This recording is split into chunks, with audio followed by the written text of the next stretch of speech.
how's it going, everyone? I hope you all are having an amazing day. So, there are a lot of new people joining the manga community every single day. Some people know a lot and some people don't know enough. So today I want to go through some do's and don'ts of manga collecting.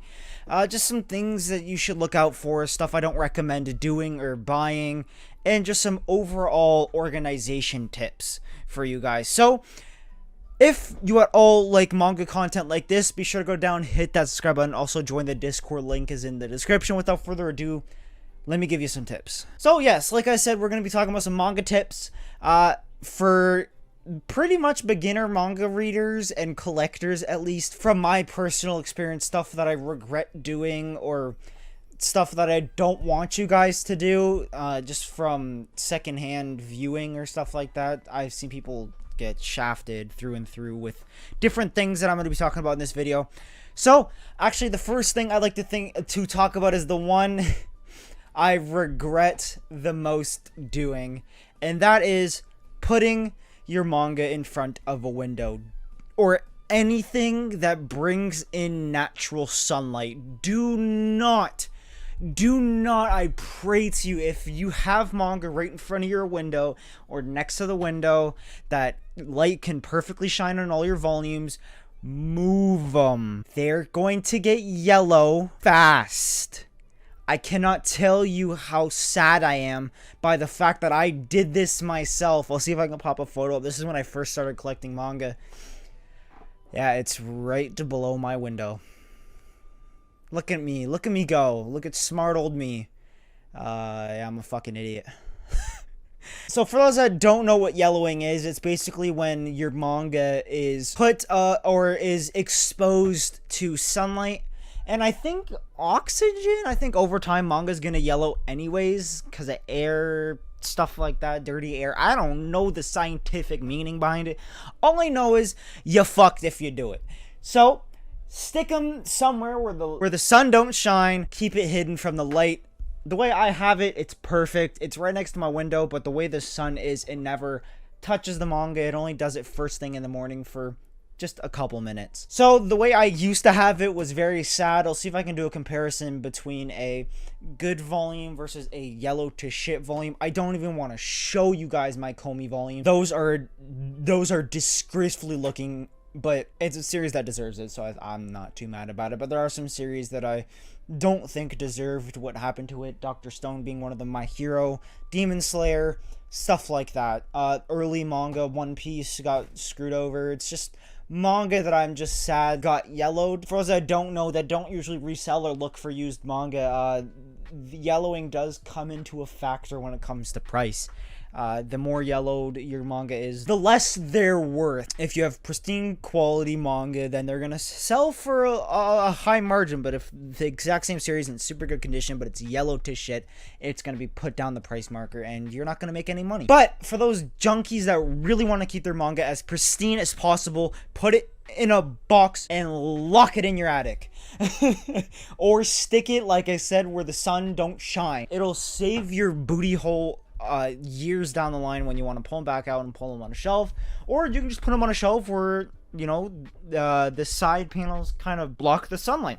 I know a lot of people do that. That's a really good way of doing it. But yeah, don't do it. Don't make the same mistake I did. I want to save you guys from looking at your collection and just being ashamed of some volumes of manga that are just horrid to look at. Alright, so if there's one thing I absolutely 120,000% want you guys to do, is if you live next to a Barnes & Noble if you're in America, Indigo if you're in Canada, or any bookstore that sells a membership that can give you a discount, buy it. No second thought, no thinking, buy it. Because I can tell you, you will save hundreds of dollars if you buy from that store regularly. For example, I talked about this kind of in my where I buy my manga video. I buy my manga from Indigo, and they have something called Plum Plus. Now, you can sign up for the Plum Rewards for free. You just gain points whenever you buy stuff. But Plum Plus, the second you buy the membership, you get 20 bucks in points, and you get 10% off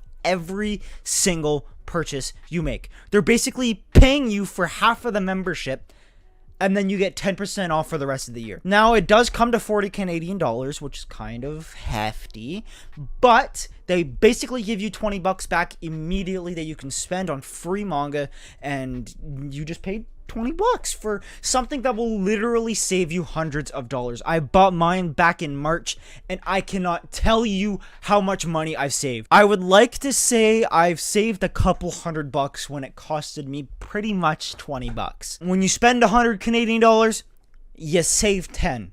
That's basically a free volume of manga. Pretty much a free volume of manga. I remember when I bought Berserk and a bunch of other series, I remember cashing out and being really surprised with how the price was. Very happily surprised, because it went from like 110 to 90 bucks, like $95. And I think Barnes and Nobles has like a Visa card kind of. So if you go to restaurants that's associated with Barnes and Noble, I don't know if it's Barnes and Noble or a different store. I'm not very into the American manga culture or like how that stuff happens, but I've heard about it here and there where you get points for Barnes and Nobles if you buy stuff at certain stores they're associated with.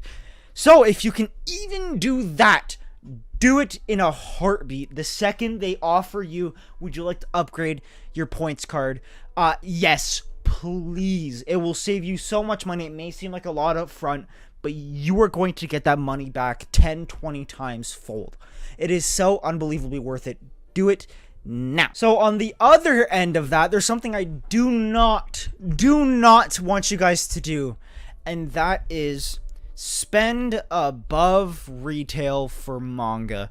Now, I can kind of understand if it's out of print and it's a very out of print popular series, Mushishi being one of them. I think a volume's like $1,000, something like that. I have no interest in that, nor do I want to spend that much money on a single volume of manga. I know people who have been scammed their brains out when it comes to buying manga. I've seen it on Kijiji, which is Canadian's Craigslist for those that don't know. I've seen One Piece box sets go for $1,500, $1,200. I've seen Tokyo Ghoul box sets go for $1,200. It sucks. And there are people out there that are so gullible and impatient to where they're like, oh, I guess I'll spend an extra $400. No, don't do that. Please, for the love of God, do not buy overpriced retail manga, because I guarantee you, couple months down the line, you are going to be so angry with yourself when you see that One Piece box set 2 is back in stock for $180. You're going to be livid, and then it's going to go on sale for $120. I've definitely seen in American dollars the One Piece box set go for like $100, $120. So be patient. Don't blind yourself with the fact that, oh, I can have this manga right now if I buy it. Don't do that. Don't do that. Wait. Be patient, please. This is one thing I'm going to absolutely shove down your throats. Do not buy overpriced manga. It is a sham, a scam, whatever words you want to use. Do not do it. On the brighter side, though, something I do absolutely recommend is buying cheap manga. Like I said, you can find some great deals out there if you're patient.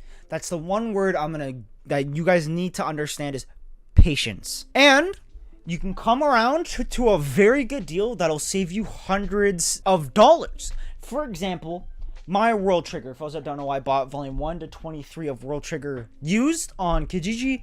You guys can check it out on my last haul. I basically talk about how I got it, but I got it for 150 Canadian dollars. Now, this series is pretty out of print, especially volume 1. A couple other volumes are pretty out of stock, but volume 1 I see it on Amazon for like $1,000. It's a joke, but I saved $150 because without tax, for 1 to 23, this series would cost me about $300 Canadian dollars. I saved a lot of money. Same with Sweetness and Lightning. I think that whole set's about $150, $160. I bought it for $80. I got it for half off. I eventually got both of these series for half price, and I don't regret a single second of purchasing those series whatsoever. It was so unbelievably worth it. If you can find a good price on a manga you want, don't think about it twice. Just click that Let's Chat button and send them a message saying, hey, I don't give a fuck who wants this volume. I will give it to you right now. I'll go pick it up right now. I will be there in 10 minutes. Go get it. You will be so proud of yourself when you come home. I remember I did. I remember putting the entire box of World Trigger in my car and driving off with a massive grin on my face. So happy that I got such a good deal on a manga I've been wanting so bad for a very long time. The next thing I want to talk about is one I don't really understand, or what's the reasoning to doing these kind of things, or doing this kind of thing, is putting your manga in bags. I don't really see a point if they think it's because it'll keep the oxygen out of the bag. That's not how that works. If anything, you're trapping oxygen in the bag, and then you're gonna yellow your manga even faster. Don't do it. It's a waste of money. I don't know how much a bag of manga sleeves go for, but save that money. Use it to buy more manga, a new shelf that'll save you from that yellowing, and go from there. Don't spend it. It is a waste of money. It is practically a scam. I've definitely seen videos of people with manga in their bags, which I find so weird, because what, bag of manga, I don't know how much, 20 bucks, 15, 10. It's still an absolute scam. For that 10 bucks, you can go to the bookstore and buy a new volume of manga rather than buying pieces of fucking plastic to put your manga in. Don't do it. It's a waste of money, and it's a waste of your time. It's just not worth it. It is not worth it whatsoever. Do not do it. I plead you, do not do that. I know a lot of people don't do it, which thank God, but I know there are a rare few of you that do. So take those manga out of their fucking bags, throw them in the trash, and then get yourself a new shelf. Don't put your manga in fucking bags.